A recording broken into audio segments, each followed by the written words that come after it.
नमस्कार. आज आपण शेवग्यापासून एक वेगळा असा पदार्थ बनवणार आहोत. शेवग्यामध्ये जीवनसत्वे, खनिजे आणि भरपूर प्रमाणात अँटीऑक्सिडंट्स असतात. त्यामुळं शेवगा खाणं हे अतिशय महत्त्वाचं आहे. तर त्यासाठी आपण आज शेवग्याचं पिठलं बनवणार आहोत. तर चला मग सुरुवात करूया. प्रथम शेवगा तुम्हाला चिरून घ्यायचा आहे आणि तो स्वच्छ धुवून घ्यायचा आहे. कारण नंतर ज्यावेळी आपण शेवगा शिजवून घेणार तर ते पाणी आपल्याला टाकून द्यायचं नाही आहे. त्या पाण्यातच आपण ते पिठलं बनवणार आहोत. तर इथे तुम्ही बघू शकता मी शेवगा एका आकारात असा कापून घेतलेला आहे. त्यानंतर तो स्वच्छ धुवून घ्यायचा आहे. स्वच्छ धुतल्यानंतर थोडंसं पाणी आणि मीठ चवीपुरतं घालून तो व्यवस्थित शिजवून घ्यायचा आहे. अगदी गरगरीत शिजवायचा नाही आहे. शेवगा शिजवून झाल्यानंतर हे पाणी असंच ठेवायचं. हे पाणी टाकून द्यायचं नाही आहे. हे पाणीच आपण पुढे पिठल्यासाठी वापरणार आहोत. तर इथे आपल्या शेंगा शिजवून झालेल्या आहेत. ते आपण अशाच बाजूला ठेवू. आणि यासाठी आता साहित्य बघा आपल्याला काय काय लागणार आहे. अगदी मोजक्या साहित्यात आपण हे पिठलं बनवणार आहोत.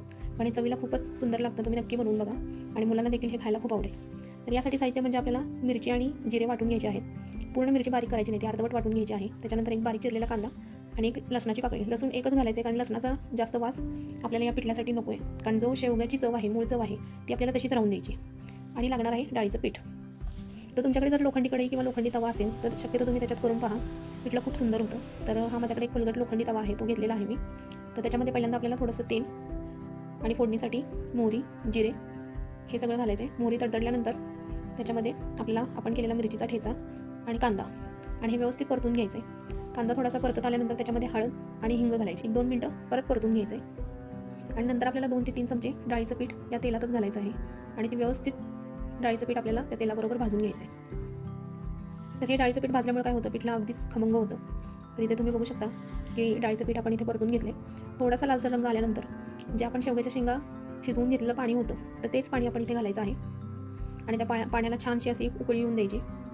पाण्याला उकळी आल्यानंतर त्याच्यावर त्याच्या चवीपुरतं मीठ,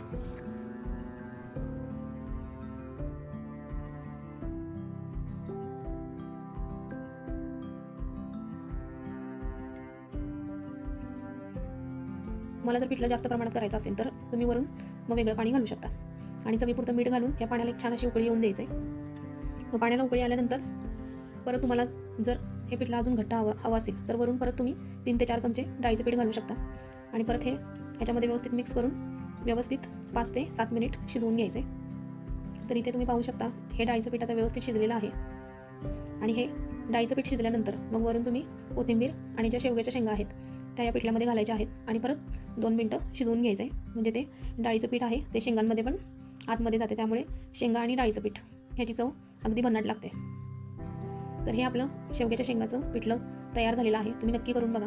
आणि भाकरी आणि भातासोबत पण हे खूप छान लागतं. नक्की करून बघा. आणि तुम्हाला आवडलं तर लाईक, शेअर आणि सबस्क्राईब करा.